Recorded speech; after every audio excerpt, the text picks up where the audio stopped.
जिल्ह्यातील ज्या लक्षवेधी लढती होत आहेत त्यामध्ये तळवड्यामध्ये भाजप आणि ठाकरे सेना थेट लढत आहे. आपल्यासोबत भाजपचे संदीप गावडे आहेत. काय सांगाल? लक्षवेधी लढत म्हणून पाहिला जाते आणि इथे जो मुद्दा गाजलेला होता बाहेरचा उमेदवार याच्यावरून रणकंदान झालं तर बंडखोरी मारलेली होती आणि ती बंडखोरी शमवण्यात भाजपला यश आलं आहे. परंतु विधानसभाचे प्रमुख आहेत उबाटाचे ते ठाकरे सेनेचे तुमच्यावर थेट लढत आहे आणि जिल्ह्यातील एक लक्षवेधी लढत म्हणून गणली जाते. कसं बघता याकडे?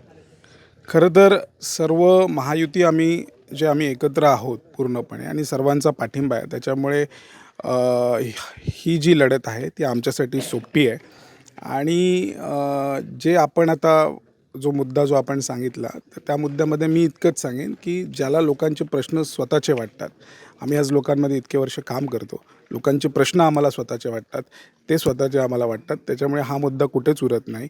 राहिलेला प्रश्न आपण एक सांगितलं की कसं असतं की विकासाच्या मुद्द्यावरती आज विरोधक बोलू शकत नाहीत.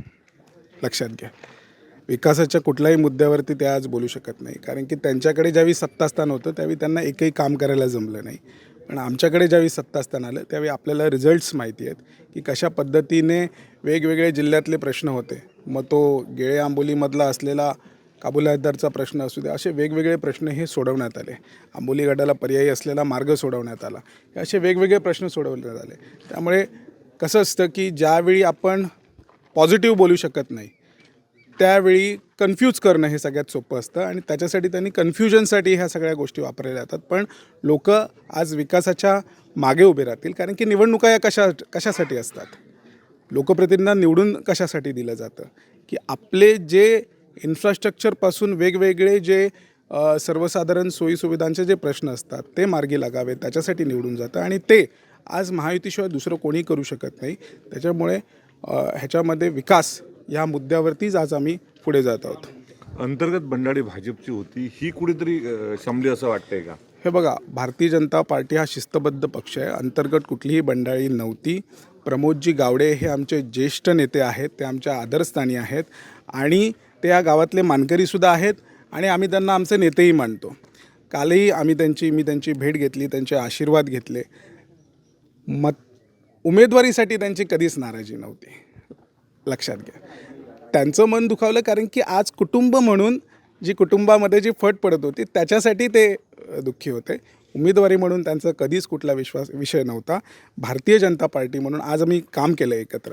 भारतीय जनता पार्टी म्हणून त्यांचं काम खूप मोठं आहे आणि भारतीय जनता पार्टीचे विचार पोचवण्यासाठी प्रमोदजी गावडे हे आम्ही आजही त्यांच्याकडे आशास्थानी आहोत आणि नंतर 100% ते या प्रवाहात येतील. रुपेश रावळ यांनी थेट आरोप लावलाय की भाजप कोटीची उड्डाणं लढतंय आणि पूर्वी एक फंडा आला होता उमेदवार फोडायचे निवडून आल्यानंतर आणि आताच भाजप करतंय की निवडणुकीला उभंच राहायला देत नाही, असा त्यांनी थेट आरोप रुपेश रावळांनी केला. कसा बघताय या आरोपाकडे?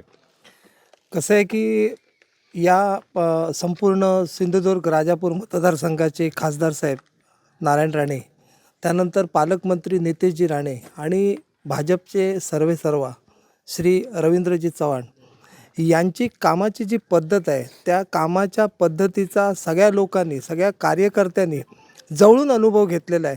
आणि अशावेळी त्यांचं जे काम आहे, बिनविरोध निवडणूक कधी होते? ज्यावेळी एखाद्या समोरच्या उमेदवाराकडे चांगलं कॅलिबर आहे त्याचवेळी बिनविरोध निवडणूक होते. असे कॅलिबर उमेदवार असल्यामुळे, उदाहरणार्थ आता बांद्याचे आपले प्रमोद कामत जे आहेत त्यांच्याकडे कॅलिबर होतं, समोर कोण उमेदवारच राहायला तयार नाही. त्यामुळे अशा प्रकारचे आरोप जर कोणी केले तर त्यात कोणते तथ्य नाही असं माझं प्रामाणिक मत आहे. स्थानिक प्रश्न अनेक आहेत तिथे. ज्या मतदारसंघातून लढतात तळवड्यामध्ये काते व्यावसायिक मोठ्या प्रमाणात आहेत. मागे घटना घडलेली होती आणि यानंतर काते व्यावसायिकांनी आरोप केलेला होता. कोणीच लक्ष देत नाही. वारेमाप अधिकारी पैशाची मागणी करतायत. काय व्हिजन असणार, काय मिशन असणार आहे? कारण अशा पद्धतीने जर व्यावसायिकच मोडण्याचा प्रयत्न झाला तर निवडून आल्यानंतर काय भूमिका घेणार आहात? कात व्यावसायिकांचे जे काही प्रश्न असतील ते आमचे जिल्ह्याचे पालकमंत्री सन्माननीय नितेशजी राणे साहेब, तसेच आमचे प्रदेशाध्यक्ष रवींद्र चव्हाण साहेब आणि आपल्याला माहिती आहे वनमंत्री गणेशजी नाईक साहेब आहेत. या सर्वांच्या माध्यमातून हे प्रश्न 100% सोडवले जाऊ शकतात.